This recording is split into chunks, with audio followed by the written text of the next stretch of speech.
left Strawn. It's just after 5, or probably 5:30, and we're doing an overnight passage as we need to get to Hunter Passage at the 10 of the tide, and we'll be there about lunchtime tomorrow.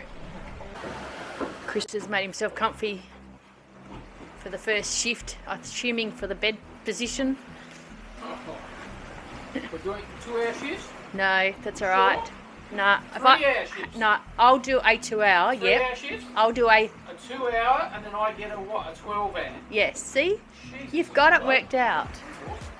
We're just nearing the top of the west side of Tasmania. Had an overnighter, which wasn't too bad. I had to motor some of it, sail some of it. This mixture.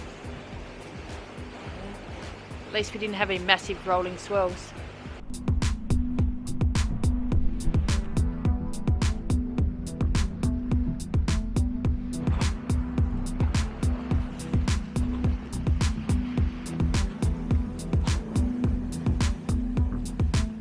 Well, we've had a pretty good run up the west coast. We're just getting to the very tip of the northwest corner, and we're going to start rounding and start heading under Hunter Island through the Hunter Passage.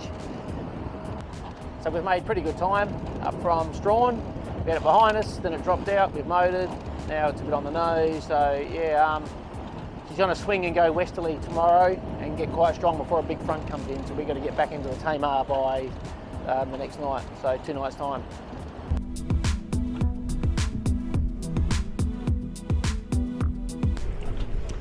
This is the northwest tip of Tasmania. As you can see through this section here, there's waves standing up on the chart, and apparently it just runs straight through this passage. So fingers crossed, we've timed this right.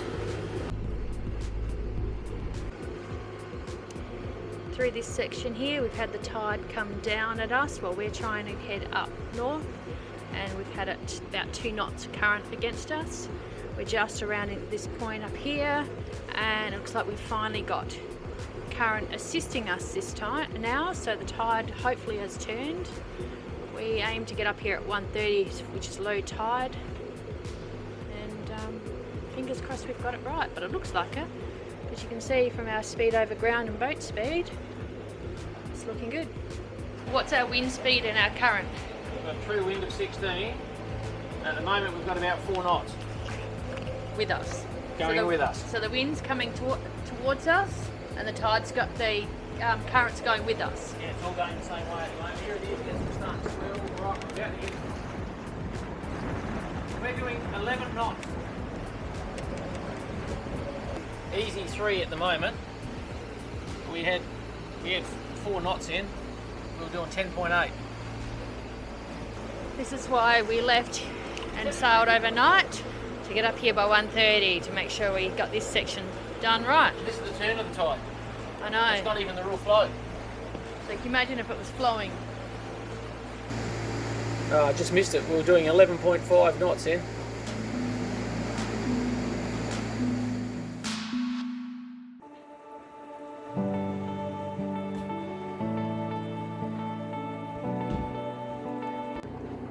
We're just leaving Three Hummock Island for another overnight trip up to the Tamar River. It's going to take us to probably 12 hours, and we've got to gauge it in so we actually can ride the water up the river, not fighting against it. So we need to be there about 1:30 p.m. Yeah, so no wind at the moment, which is really nice. Beautiful sunset. Lovely. Well, that's officially a lap of Tasmania. We've circumnavigated and we're pulling back into the Tamar, where we duck back in to get some repairs on Layla. Yeah, so we're just waiting out some bad weather, then we're heading off to Flinders Island and then back up to Lake's Entrance, and we finish the southern waters. Starting looking for something warmer and sunnier.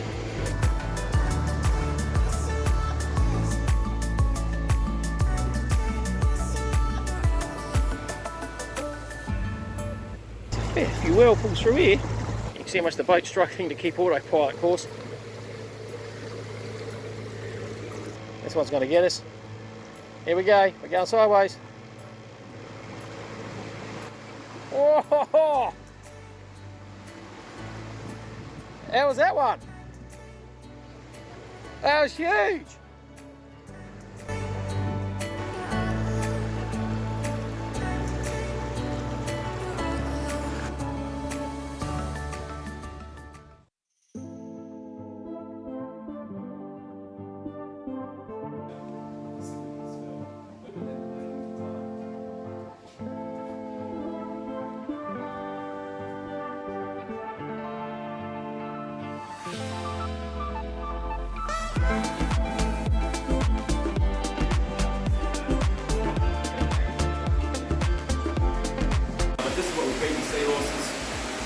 You'll break apart into the individual shrimps in the water, and you'll hopefully be able to see the seahorses sucking you up with their snout. So they'll take a second to get their aim right, and then they'll snap one of the teeth very quickly. There you go, and sucking it in.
Yeah, I got you. Okay, hang on.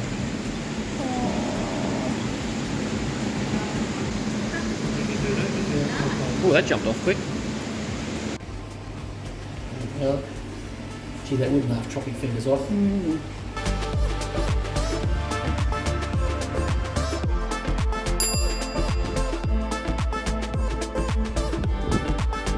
What do you do? Forget where you start. The things you do when you're bored. I'm waiting for the tide to come back in. When you're waiting for Got your a singing tent- Millie. When you're waiting for the tide to come in, because our tent is ridiculously too far from the water. But we're going to go and check out. We just checked out the Seahorse World, and now we're going to check out the Platypus and Echidna.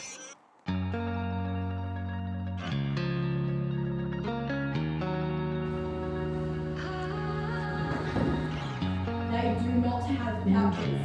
A lot of people think that they do. But with a golf ball, they can go around pretty easily. They take so much water as they're diving and hunting that it's not practical.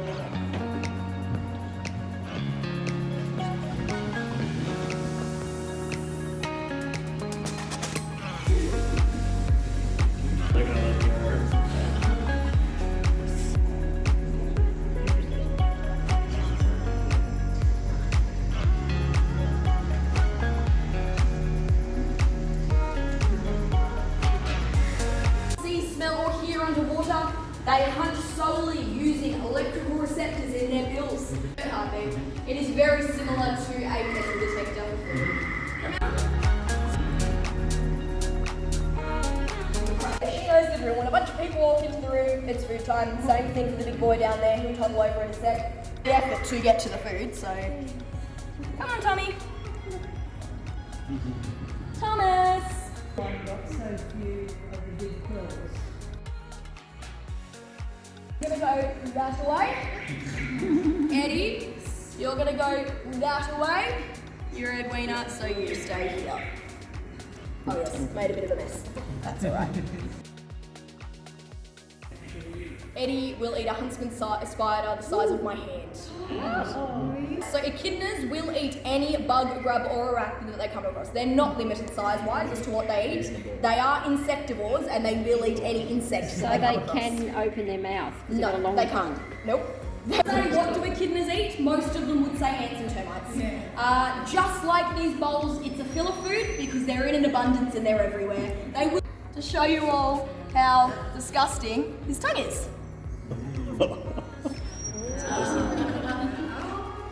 So that is 18 to 20 centimetres, very sticky, very gluey. Anything that gets stuck to it gets eaten.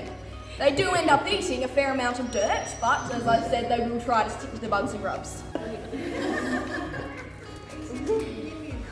Like owls. As I said, they don't do very well in hot temperatures. Echidnas on the mainland have simply adapted to have less fur to deal with higher temperatures. You know, the entire foot just faces backwards, faces the other way. The claws are what look really funny though, so very, very important.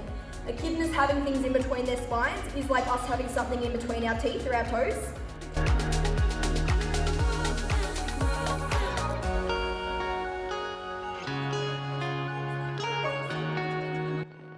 Thank you so much for coming today. I've certainly enjoyed having you all. We'll just take out that right there.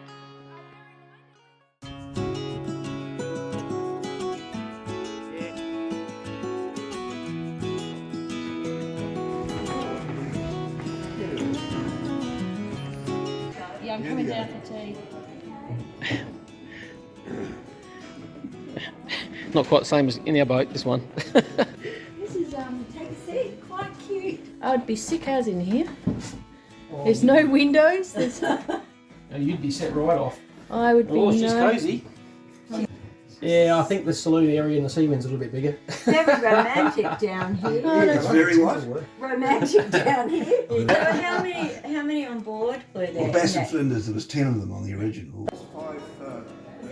Skipper's cabin. Oh, the skipper's cabin first? Oh my God, it's not. Oh, is that how the compass was in the seat, was it? Sorry? Your magnetic compass was in the seat? Oh, it's not the seat. Oh, shit, what do you got to stand the whole time you're tilling? Oh, that's a bit harsh. Gee, this one's harder to The get skipper with his 2 tin knees, he had a nice little stool that he used to put Oh, Struth. Now, Pete, this is real sailing, all right? What you're doing is not real sailing. We just remember that, all right? Very cozy. There's not a huge amount of space in here. I wouldn't want to sleep in here. Where do I put my clothes? Hang your dresses. I think that's the additional extra bed. That wasn't normal. Not the easiest to get out of. Bit of a chunk.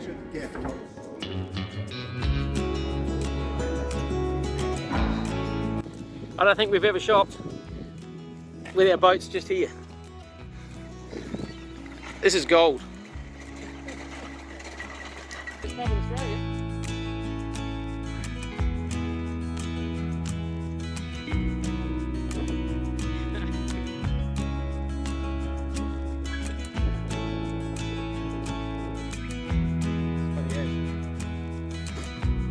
Putting all the shopping away. Packing everything into smaller containers, manageable for in the boat.